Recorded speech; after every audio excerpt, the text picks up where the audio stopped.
and for everything there is a sustenance, there is a food.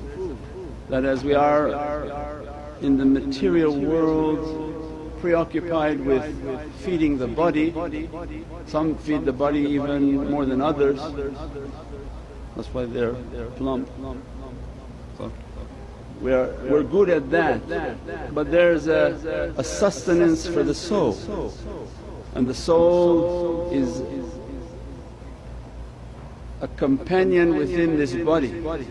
Body is merely a vehicle in which to carry.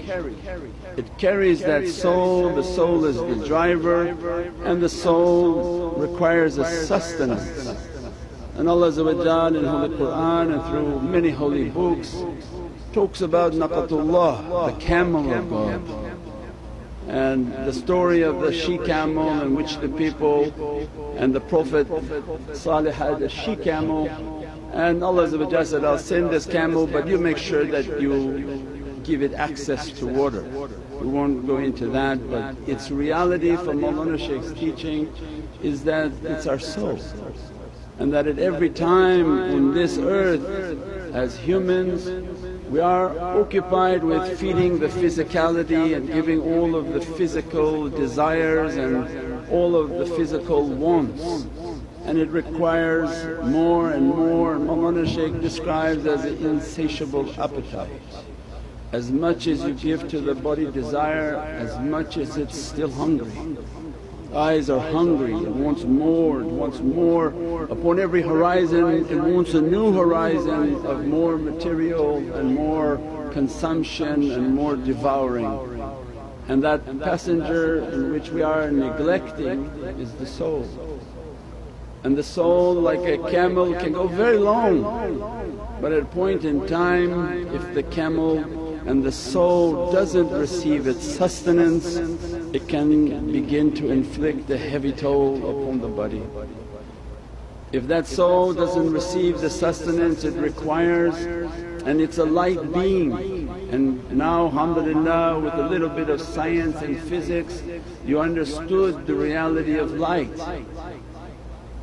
You have form, and that form is only manifesting because there's a light, that's quantum. So there's a form. When this form is manifesting, even scientists can come and teach us now, there must be a light. So there's a nur, that light must be appearing and your form is manifesting. Then they went further and said, if there's a light, the source of that light must be a sound, must be a sound for that light to be appearing, because that light is making an energy. An energy is moving, the light is appearing, with the light you have form. So we're all just pieces of light, these atoms are moving fast, making the appearance of a form. They break it and go all the way back, it's an energy. That energy is in existence by sound. So it means that those whom they're not feeding their soul, they're not feeding their energy, they're not feeding their light, one of the sicknesses that will be put upon the body is depression and anxiety. Depression and anxiety. In a world now where everybody suffers from depression, because the leading medicines you see on TV, it gives you an understanding of what people are going through, otherwise they advertise it. Why they don't just give a few to the doctor's office? But when it's so much that they can advertise to the millions and to the masses, because shaitan knows when he distracts us from our light reality and our soul reality and our energy reality, but only gives us the food of the body, he knows there's going to be a depression and anxiety as a sickness. And he tries to offer a medication that take this medication to take away your depression. It doesn't take away the depression, it takes away your ability to think about the depression. And if it's so strong, the medicine will make you lethargic, where you can't think, you can't talk, you can't do nothing, your tongue sticks out. It didn't take away any depression. Means then the remedy where Allah describes there is a remedy for every sickness, and the remedy for depression and anxiety has to do with the soul. That in our lives and in our busy lives and in this world, when they're wondering, why you people gather and sit on this carpet and you have to chant for so long, it's actually God's mercy to us that go to it's like a pharmacy, a heavenly pharmacy, heavenly doctors, sit with them, and that every cure will be given to you. But the cure from inside, we believe, fixes outside. External doctors, they only fix outside. They look and say, okay, you have bumps, you need this medicine. Internal doctors, they understood that the reality inside has to be fixed. When the inside is fixed, you'll see the perfection manifest outside. So means then the sickness to be taken away from depression and anxiety has to do with the chanting and the feeding of the soul. As much as we can chant, as much as we can meditate and bring the energy of the breath, bring the praisings upon the Divinely Presence, that as soon as you praise the Divinely Presence, that's the secret, is that sound makes energy, energy makes light. When you make no sound from your mouth other than bad words, yelling and screaming, imagine the energy it produces and the low level light that begins to manifest. And everybody, most people, 99% of the people who are not practicing spiritual practices, they are emanating a tremendously negative light. And as a result they have depression and anxiety. Depression because the soul is telling the body, we've been sent here for a mission on this earth.